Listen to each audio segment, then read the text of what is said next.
Welcome to the Women Changing the World podcast, a podcast on a mission to bring you some of the most amazing women I know who are doing incredible things to generally make the world a better place.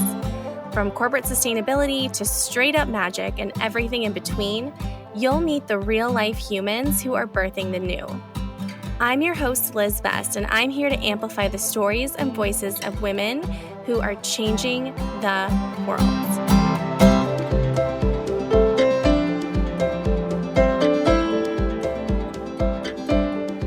Hello, and welcome back to the Women Changing the World podcast. If you've been listening for a while, you may know that we went on a summer break last year and we hadn't come back.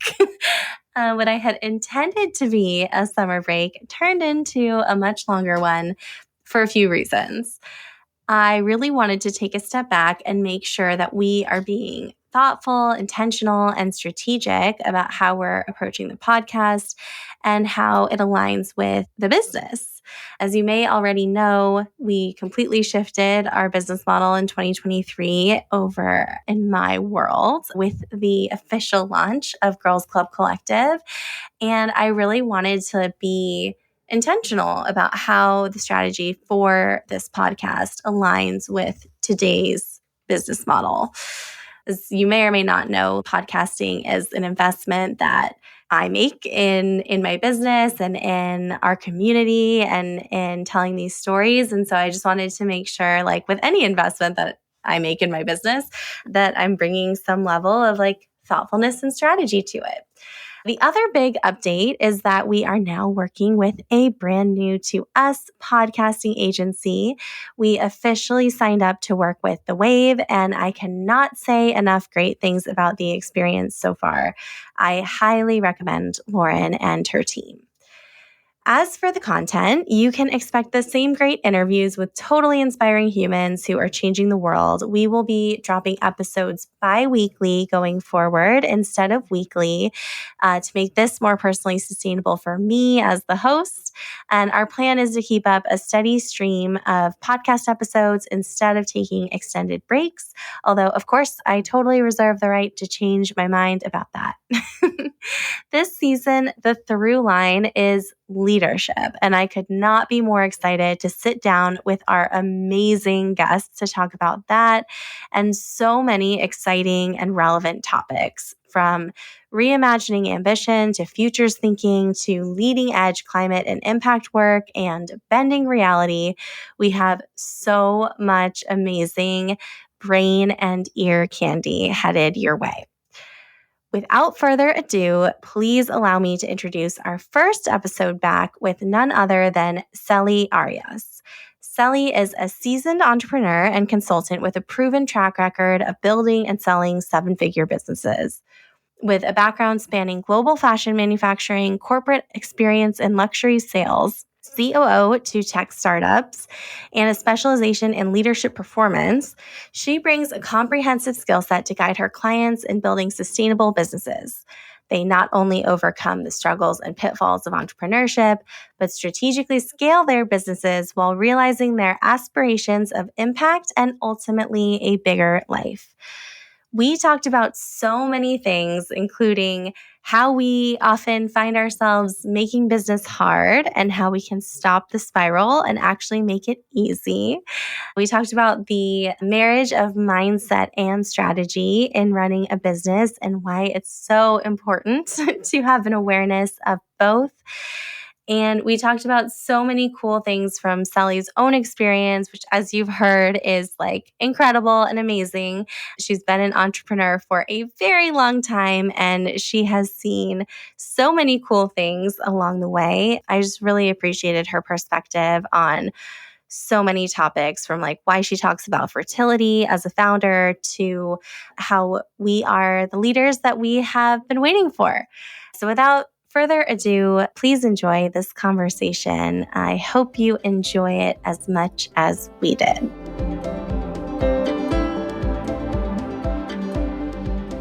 Welcome to a new episode of the Women Changing the World podcast.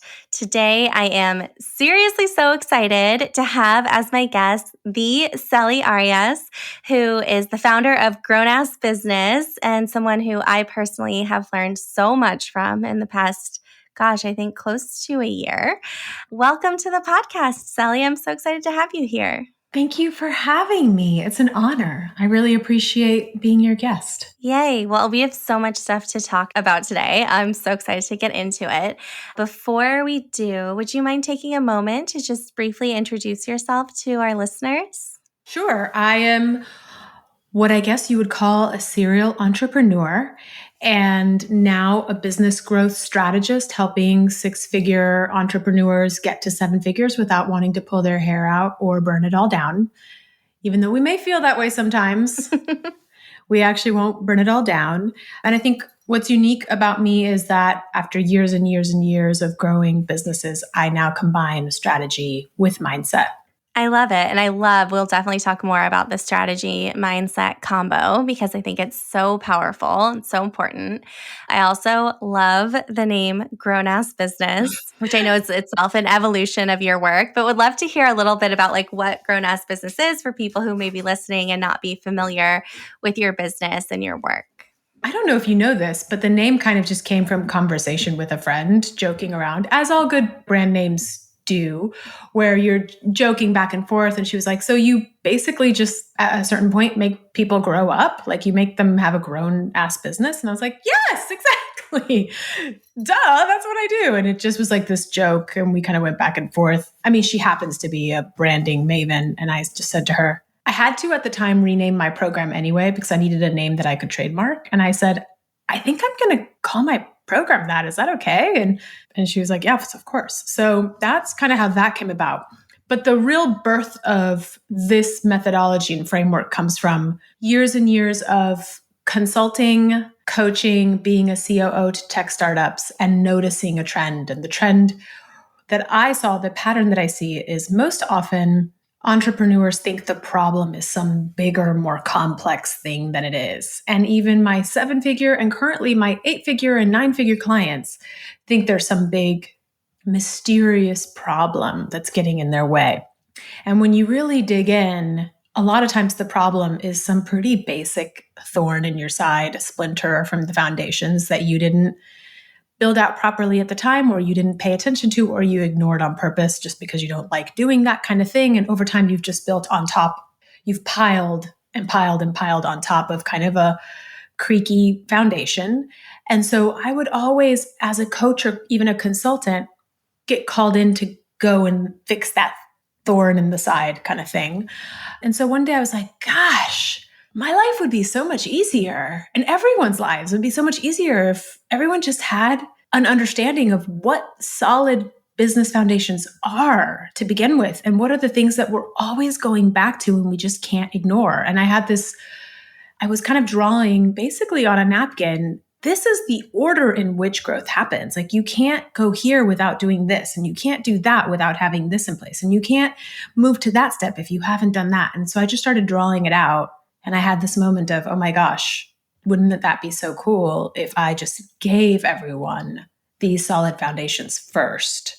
And that's kind of how my first group program was built, was what I would want for people is not some cool tool or software or hack or tip or thing that I can teach you, even though I know all that stuff. What I want for you is to have a really solid business foundation that you can always go back to, that you can always lean into, and that you actually make decisions from, which we talked about this morning in Monday CEO hour, which was, I was like, stressed out, go back to the basics. So that's what I'm teaching over and over and over again. And it's weirdly fun. It doesn't get old. I love it. Well, yeah, I feel like I was first introduced to you and your work when you still were using the previous name. And I remember you describing it as if you're a founder who wants to feel like you have a grown-ass business. And I was like, yes, this is it. I don't know what the right term is. Like I was feeling like I had like a baby business or like, an imposter business or whatever you want to call it. Like, I don't think for me it was necessarily either of those is quite right. But I knew as soon as I heard the idea of a grown-up business or a grown-ass business, I was like, yeah, that sounds like such a relief. For people who are listening who are like, wondering what you mentioned that like often your clients, no matter what their like scale or size or like how advanced they are, what's the challenge that they're having is usually something very foundational. Can you give like one or two concrete examples of what those like super back to basics challenges are that you may be facing either when you're first getting started or potentially when you're, scaling to millions of dollars of revenue? It's different for everyone. The thing is, we build our businesses based on our strengths and our zones of genius, which is exactly right? Lean into your zone of genius, lean into your strength. At a certain point, though, the way your business works is by being this optimized machine where all the key pillars talk to each other and work together. Over time, if you kept leaning into your strengths, there will be some blind spot that you haven't seen. But it's not usually some big complex thing that you don't know yet. It's not the thing you're being sold by all the marketers online. It's something basic. So some examples are, for example, I had one client who was actually really, really good at building systems. And she had built this very simple, slightly simple, but simple to me and her because we're systems people, let's just say. She'd built a sales process and a sales pipeline inside Airtable. She built it. She taught it to her team. She dropped it, let it go. Like, okay, I built that. It works. My team is handling it. Turns out they were leaking leads because her team wasn't using the system the way she had intended and the way she had thought of it. So because there was never a real onboarding moment and I built this system, but ask your questions, or let's create a real training on how I expect you to use it and what I want you to use it. Over time, they had this sales process that actually wasn't working, and they weren't aware that it wasn't working because they weren't going back and tracking where people were dropping off in the sales process. So super simple. And I say this because this person thought her ads weren't working, her marketing wasn't working, her messaging, this new tool she had wasn't converting lead. And it just turned out that it was something internal that was really simple, where the one person in charge of following up with leads, every month the Airtable would kind of refresh and she would just never go back and look at old leads. So they were just dropping leads. That simple. And this was a 7-figure mistake, by the way. This was figuring that out and then fixing it made them hit 7 figures 3 months before they were planning to. Some of my bigger clients literally build their product, the thing they do in the world, the product that they build. A lot of times we build an MVP of something, and that MVP, no matter what you're doing, gets you so far. And over time, if you don't revisit it and how it works, and it outgrows your audience and your numbers, and that MVP can no longer handle new audience growth and volume. But then some clients, what happens when they've gotten so big, they just don't have the time to go back and fix the basics. Oh, let me jump in. And for anyone listening who doesn't know what an MVP is, it's a minimum viable product. Yeah. So it's like, instead of making the perfect offer, the perfect product, you make the minimum viable product that's going to sell. And over time, you just throw money at it. You throw more people into it. It's no longer really works, but now going back and fixing it feels impossible. Another one that you and I can probably relate to is this idea that understanding your business cash flow and your numbers and your pricing is big and scary and ominous. And so we kind of just keep working, and we're growing over time, but we have no real handle and grasp on our numbers. And so when I say that, what I mean by numbers is having a clear understanding of what your goals are for this year and what needs to happen to hit those goals, and when you plan to do those things to hit those goals. It's pretty simple. But if we have this belief that we're bad at numbers, a lot of times you'll get brilliant entrepreneurs who are visionaries and have great ideas, and they just keep working around the numbers and keep marketing and keep selling, like in this kind of ad hoc, anxious way, rather than, oh, wait, I just need to sell 10 people this year on that one offer, and I need 30 people in this program, and then I could take August off if I laid it out right and not be this overwhelmed, stressed out person. Like, that's the beauty of numbers. But if we're not looking at our numbers because we're scared of them or we think we're bad at math, like I did, we never take the time to do that. So a lot of times I notice that when people don't look at their numbers, it causes overwork, and it's one of the first causes of burnout. Absolutely. And yeah, I so see myself in that. It's so real. And I also feel like this is a perfect jumping off point because I know you have such an interesting story in how you came to do this work, that you're someone who you've been an entrepreneur for more than 30 years, which seems like impossible to believe, but I know is true. Would you mind indulging us and telling us just a little bit more about your own story of how you came to be here and how you've been an entrepreneur for 30 years and really invitation to take up space? I think how you got here is so interesting. Oh, thanks. That's so nice. That's a nice invitation. I wanted to be a ballet dancer when I was a kid. And I had asked several times and had gotten ignored. And by the time I was 10, I made a decision that I don't know where I got this idea, but I really wanted to be a ballet dancer. And because my parents said no, couldn't afford it, we're not going to do that, I just got this idea in my head. I'm going to pay for it myself. I'm going to start a business and pay for it myself. I didn't go out and just go do some babysitting. I decided to start a business. And that's what I did. And by the time I was 11, I had created this little babysitting business, which it was a full-blown business. I coaxed my older friends who were taller and more developed to go door to door and sell with me. So I hired a sales team. For 2 weekends, I think we went door to door and we got a few jobs in the neighborhood. And then they were down, they were done, they were out. It was like, kids, like that was fun. Okay, we're not sticking with it. I was like, oh, I'm the one who has to stick with it. So I ran this babysitting business all through middle school and high school. And I signed up for ballet.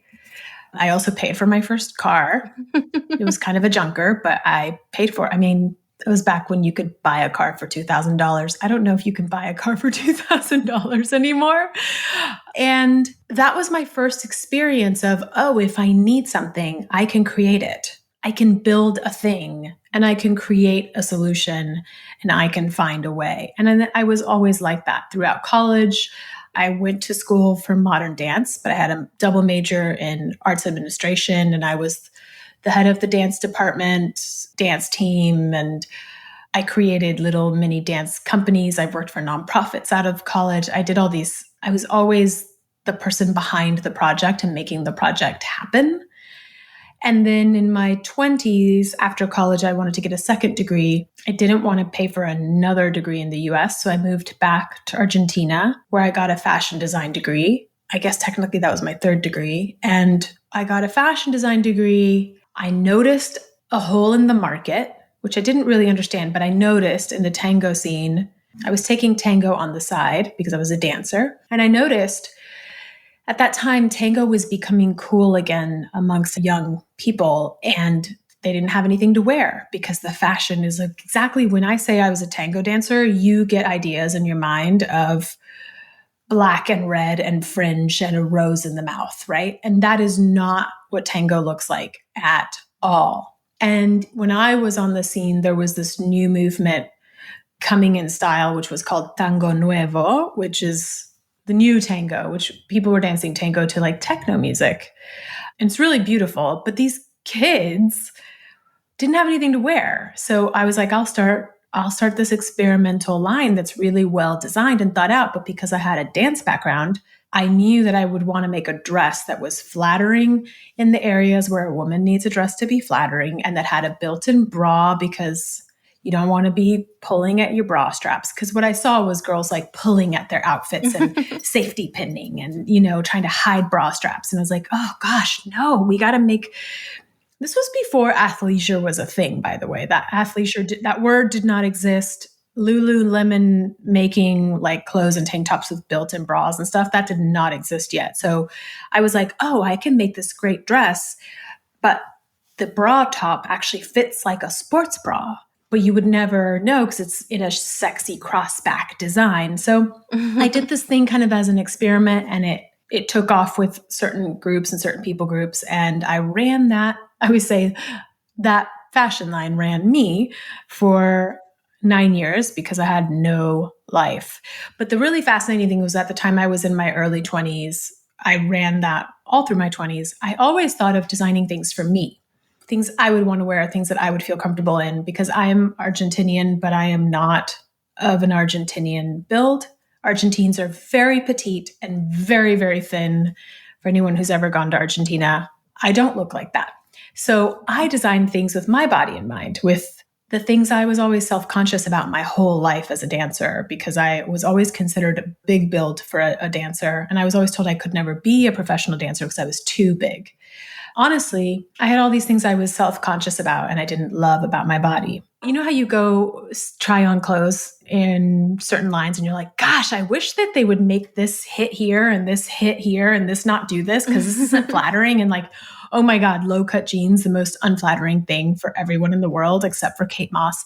So this was my opportunity to design things where I was like, ooh, I get to bring that line up and I get to bring this down and I get to make the bra side on the like, you know, your armpit fat that always comes out of tank tops. I'm just going to make that line go higher so it doesn't do that. And all the things I was self-conscious about, I got to design for. Interestingly enough, my line really hit it with women in their 50s.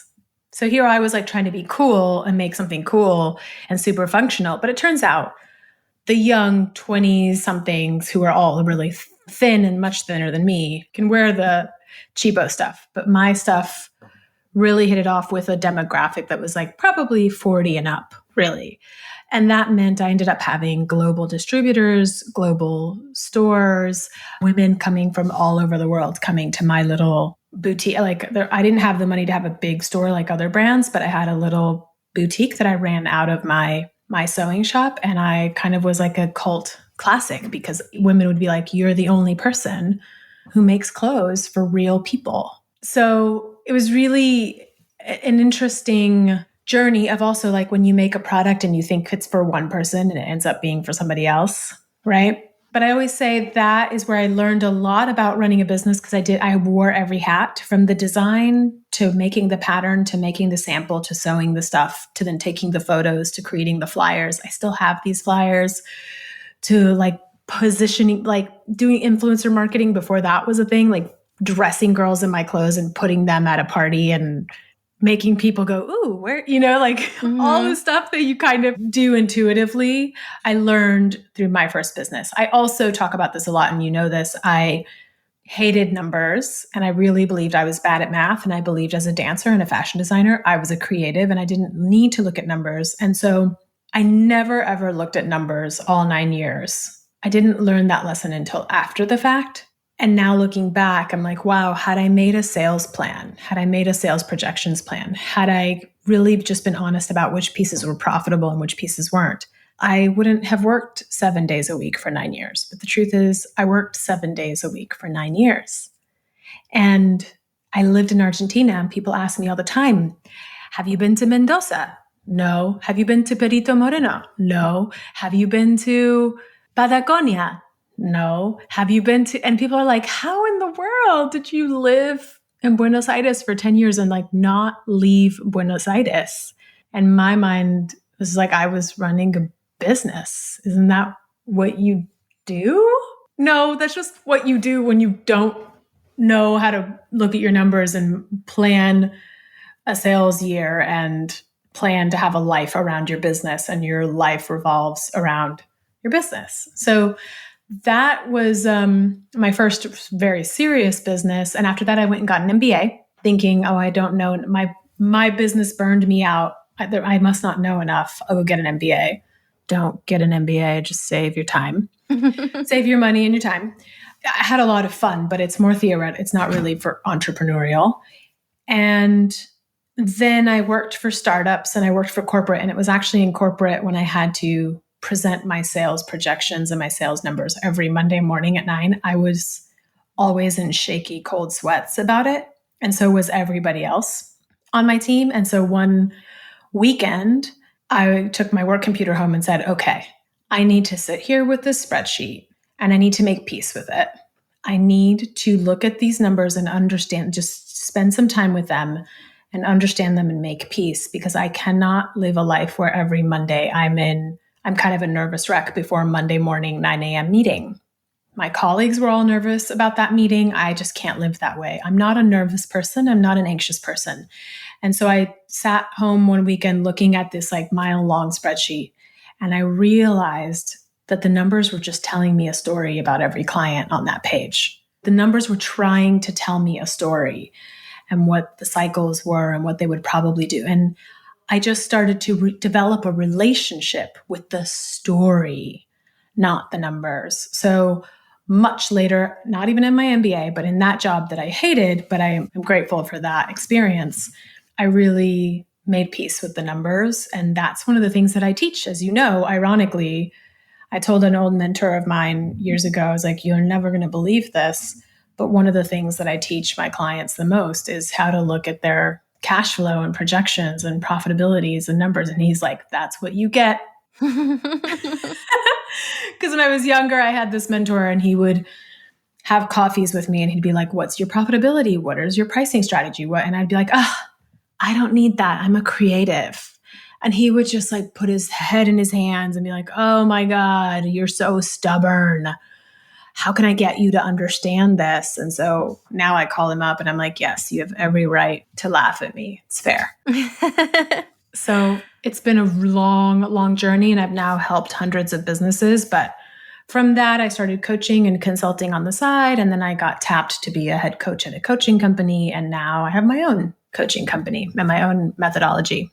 So cool. Thank you for indulging me and taking us way back. I feel like one of the things that you say that's so aligned with my own coaching and work is this idea of business can be easy, but it's us that makes it hard. And I like my favorite coaching question is like, what if it's easy? It's a question I have to ask myself often. It's like, what does the easy version of this look like? Yeah. I'm curious, why do you think we make business so much harder than it needs to be? And how can we let it be a little easier? That's a great question. I think the why is different for everyone, but I think ultimately we wrap up our value and self-worth with the performance of our business. It's tough because if you were a regular person living a regular life, your weak spots and your blind sides and your insecurities and self-doubts and self-worth stuff that you're dealing with, you could probably mask it.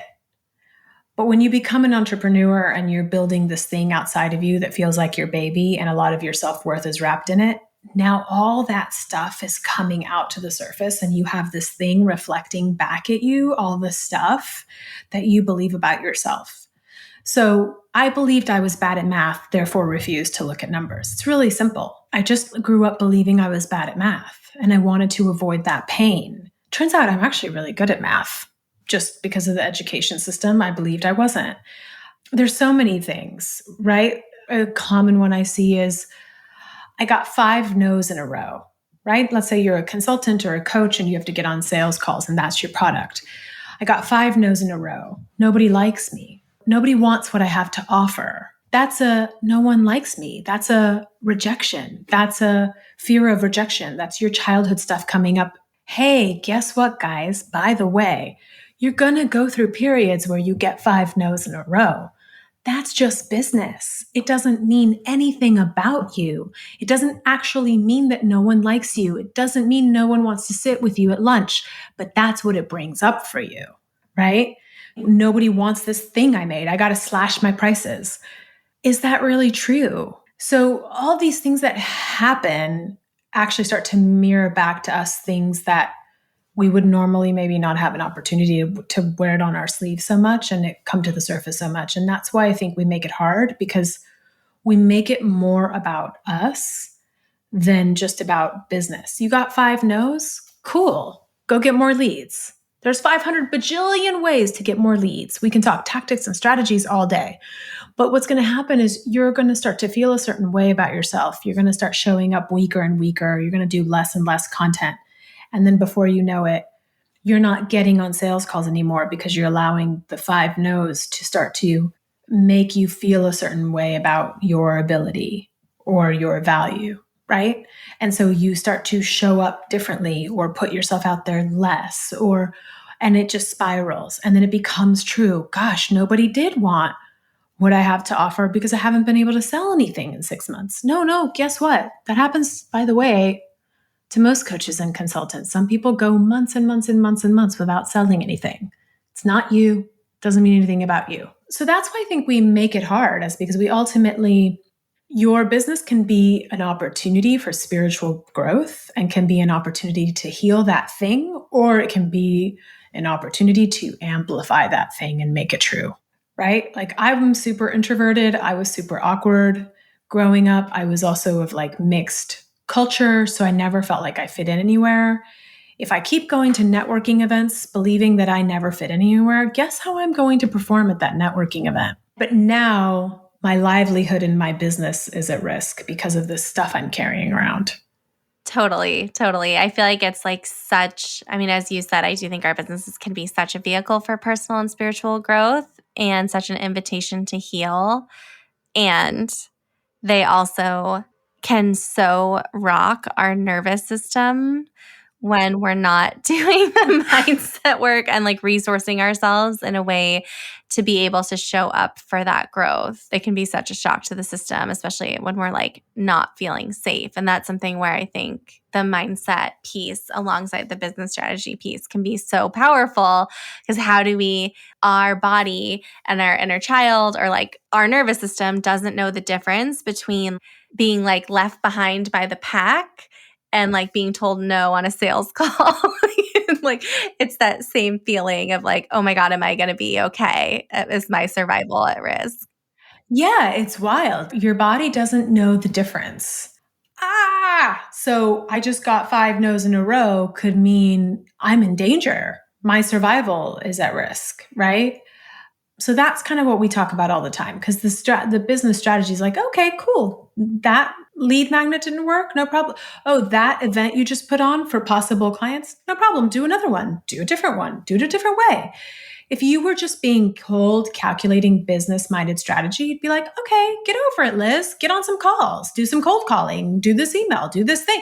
Like we would just be like, boom, boom, boom, boom, boom, boom, boom. Idea, idea, idea, idea, idea. But we don't do that because we're like, oh my God, it didn't work. Oh my God, I'm in trouble. I don't know what I'm doing. This is a failure. I'm a failure. Nothing's ever going to work again. This is it. I'm done. Like, Yeah. the spiral.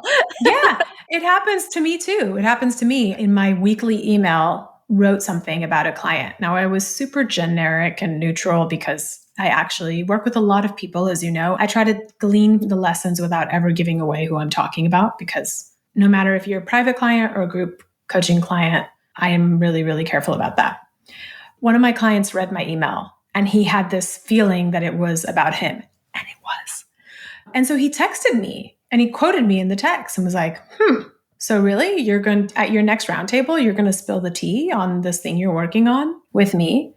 I got so hot. It was over the weekend. I was at the nail salon and I could feel my face get so red.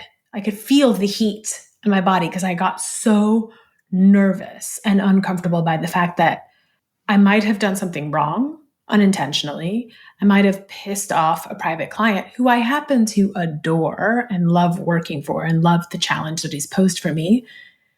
And then I had to be like, whoa, Celi, why are you this is not your survival. If in worst case scenario, he's actually pissed and he wants to not work with you anymore. Worst case scenario, he takes it the wrong way and gets pissed off and he cancels his contract with me. You'll still be fine. But I had this moment of like, oh my God, it happens to me. This is what it feels like when your body goes danger, danger, danger.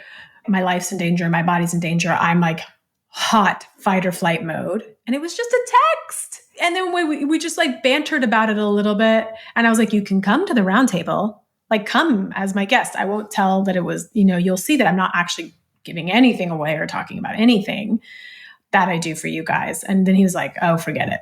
But I had to like laugh at myself because I was like, oh yeah, this is what we all feel. For me, it was pissing off a client I love. But for some people, the first time you get a no, or the first time, what the worst feeling is, emailing people that you feel like you connected with on a sales call, and then they just ghost you. Because it's like, that's like high school rejection, yo. That's like the boy who you liked and just didn't even know you were alive, Like, or it's like internet dating rejection. Like it's all of Yeah. it. Yeah. It's all of it, right? And so this is what we're feeling all the time. And I am not immune. I feel it too. And then I have to go, wait a minute. If I piss off that client and piss off that client and piss off that client and do that wrong, and my website went down and my CRM went down, like all in the same weekend and all this stuff, I'll still be fine. You know? And so it is just as challenging for me as it is for my clients. And it's one of my favorite journeys to be on. I love that so much. And I so appreciate how real you are about like being in it right alongside. It's so real. And I don't know, I remember talking to someone very early in my entrepreneurial journey of, does it ever get easier? I think our problems and our challenges get upgraded, but it's not like we didn't sign up for the smooth sailing 1+1=2. That's not what entrepreneurship is. And if it was, we would be bored. We would be bored for sure. And I think that the people who do sign up for that thinking it's going to be easy because they fell for the online marketing of make 7 figures quick with this ad funnel or with whatever, those people don't stay entrepreneurs for very long. I am interrupting this episode of Women Changing the World really quickly to personally invite you to join the Girls Club Collective. Our doors only open 4 times a year, so don't miss your chance to join us and be part of the magic. The Girls Club Collective is an intentionally intimate feminine leadership lab for change agents and the personal and professional development community that you've been looking for.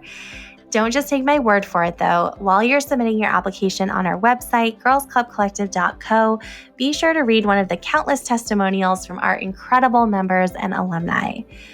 There are so many benefits to being part of the collective, which is designed around our signature feminine leadership framework. That means you'll have opportunities every month for connection, embodied strategy, visibility, and amplification. You'll also get a chance to learn from leaders like Celi, who recently led a guest expert session on radical personal responsibility and letting business be easy. Applications are due June 1st, and the collective's doors won't open again until September. And don't forget to mention our podcast in the Where Did You Hear About the Cohort section on your application. Now, back to the episode.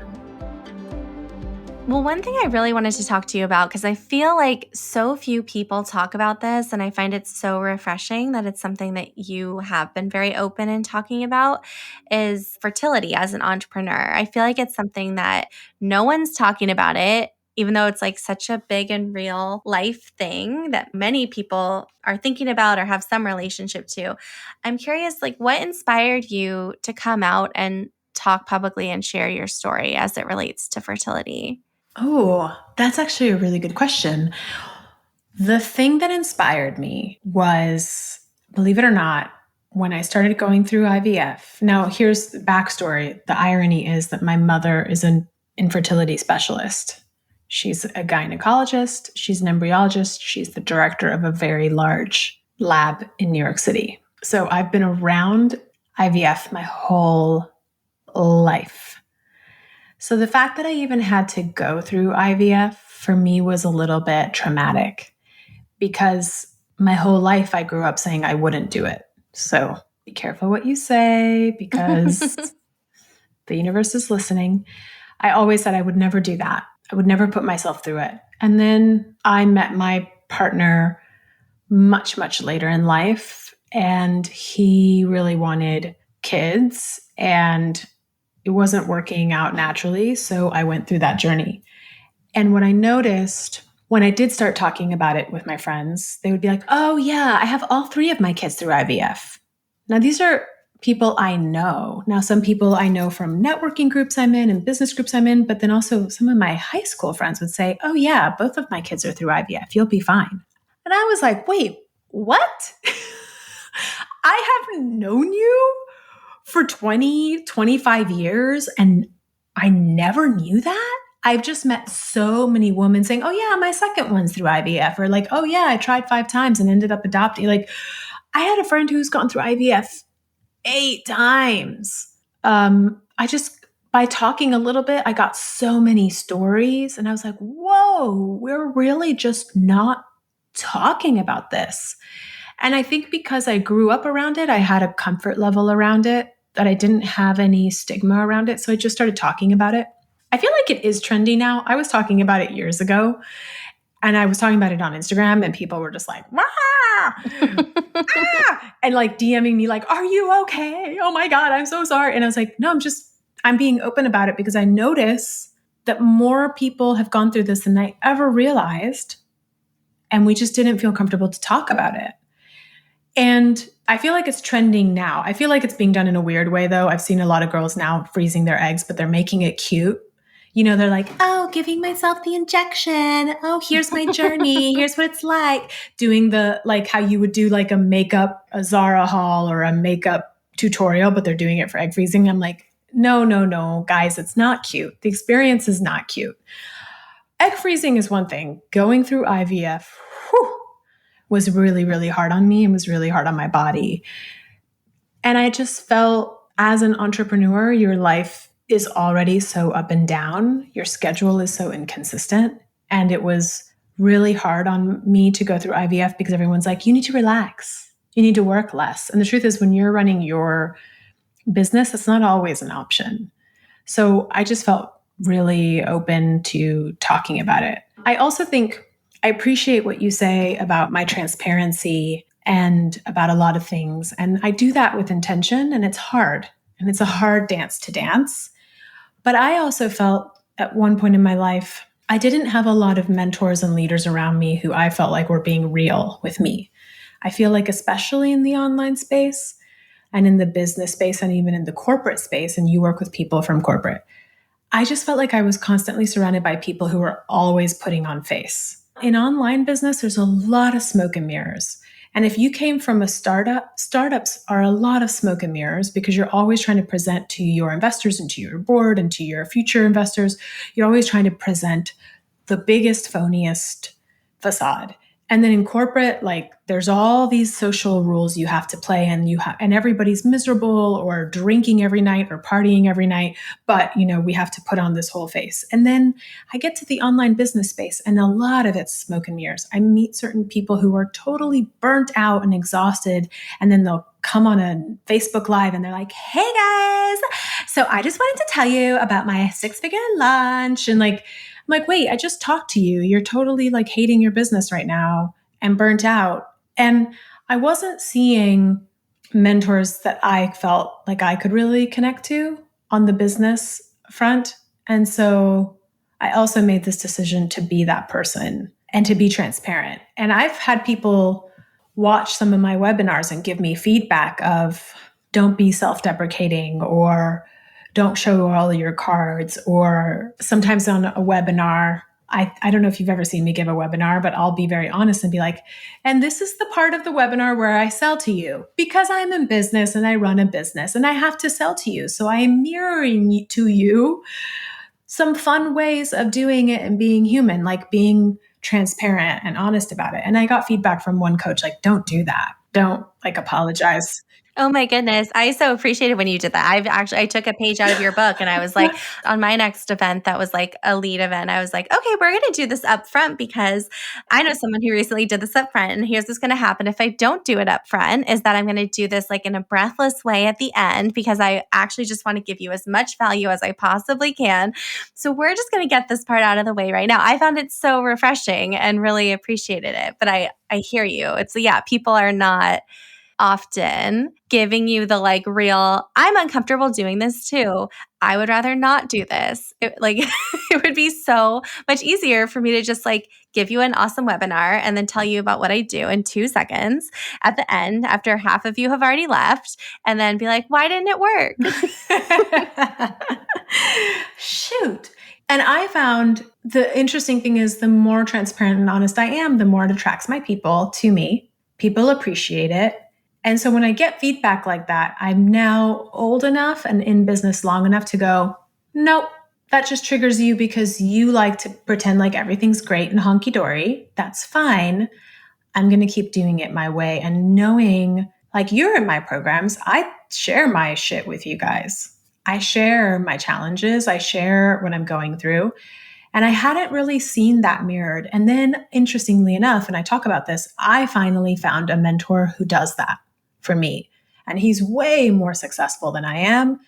And so, this intuition that I had that was like, it's okay to be transparent and be authentic and even be honest with your audience, not in the like poor me crying, oversharing Instagram way, but in the it's real. And yeah, I don't love giving a webinar and then having to sell. And so I'm going to do it because I'm a business owner here. Right. And I hope you guys can all appreciate that. And I hope that you can see yourselves in me. I then met somebody who does the same thing, where he's very transparent and honest about what works for him, what doesn't work for him, what he struggles with. I think he balances that really well. And I was like, oh, well, look at that. I stuck to my guns. I'm transparent. And then sure enough, I attracted somebody who does that for me. It's like bold and audacious in a way, because I know a lot of business owners who are all smiles and have a whole presentation face going, and then you find out that their business is not doing well at all. I just think that doesn't help anyone, because I think it also is like a very healthy thing. Sometimes if I don't have the answer to something, I'm not going to give you my off the cuff formulaic answer to something I don't know, right? I think it's okay to be like, I'm actually struggling with that right now myself, and I may not have the right answer. I just hope that people will remember me as somebody who authentically helped them, even if that is sometimes pointing them to a referral. I mean, even this morning, a client of mine boxered with me saying, I had this experience at the TEDx and it was amazing. And I'm thinking of completely reshaping my story and how I talk about myself, and changing completely my story and my content and everything. And this is something I've helped this person with once before already in my program. And I was like, you know what? I'm going to refer you to this person who specializes in that, because I've already helped you with this in the past. And I think you're just going to need a fresh take and fresh eyes. I could have taken more money from her and been like, yeah, let's go back and do VOC and Millionaire Mess. Let's do it all over again. But I was like, you know what? You want to tell a whole new story and change your like you need fresh eyes on this. Go to this person who I think is legit and really wonderful. I posted about this recently and I really meant it. I think you can be the leader that you always needed. I didn't have, especially growing up as a dancer where everything's supposed to look a certain way, then going into an MBA and corporate and startups, I never had mentorship. I never got that. I know that's something you help your people with a lot, but I never had that. And so I've just decided, be the leader that I wish I'd always had. And hopefully by being that or challenging myself to be that, hopefully I'm also healing that in me, that I never had that myself. Totally. Well, I love that so much. And I think for so many of us, the type of leadership that we've seen modeled is not the kind of leadership that we aspire to embody. And so it's like, how can we trust ourselves enough that like if it doesn't feel right in our body or if it makes us go ick, like, then how can we do it our way? Even when someone who's older or more experienced, I'm using air quotes, or fill in the blank, is telling us, don't do it that way. Don't be that vulnerable. Don't be that transparent. But if everything in our body is like, no, I actually really wish someone had a real conversation with me about this, or I actually really wish someone would be honest about what's hard for them too, or like not feel like they had to have every single answer all the time. I just so appreciate that. And it feels so permission giving to ourselves, and also I think so expansive for other people around us who also want to lead in a different way than what's often front and center in our society. Yeah, I mean, the way that I even do business strategy is unique in the online space, because I really try to figure out what is the right strategy for you. And it really is about giving you permission to find the path that's most right for you, and that allows you to be in that zone of genius, and that allows you to be fully yourself. So I do think my whole style is like, how do I give people permission to use the tools, learn the rules, and then break the rules? That's my goal. I really believe this. I think about this a lot. If you look at artists and dancers and even athletes, they learn the rules. They play scales, they do pliés, they do the workout, whatever, right? Whatever you're talking about. They learn the rules so well so that they can ultimately break the rules. When you see a fabulous dancer or a fabulous pianist or even a fabulous soccer player or football, sorry to my South Americans and Europeans, you just go, whoa, they're like, what are they? They're like an alien. It's just because they've gone beyond the scales and the system and the process, breaking all the rules, and there's this new level of freedom. And that's what I teach. I teach you guys the scales. I teach business scales so that you can go back to the scales over and over and over again until you go, oh, and that's what we did this morning in the class that I just did this impromptu, like, let's look at this. Like, I'm constantly trying to get you to look at your stuff to find your own freedom ultimately. So that's how I think about business and business strategy. I love that. My Aquarius rising loves nothing more than understanding all the rules so I can break the rules. I'm so here for that. Yeah, that's so interesting. Yeah, I feel like there's a very certain kind of like rebel with a cause in my world that I am very much one of. That's like, yeah, let's understand all the rules for sure so that we can thoughtfully, intelligently break them. Yeah. Well, I could talk to you for hours and I would love to. I mean, I get to spend time with you all the time, which is awesome. I love working with you. For people who are listening who know that they need more Celi in their world, what's the best place for people to find you, follow you, keep up with you, find out more about your work? Go to my website, grownassbusiness.com, and sign up for my newsletter or just book a call with me right there at the top. Super easy. Or if you are on Instagram, Celi Grows Business is my handle. So those are probably the two easiest places. Or LinkedIn, Celi Arias, but whichever. Totally. Well, we'll include links to all of the above in the show notes. Again, I'm like such a fan for anyone listening.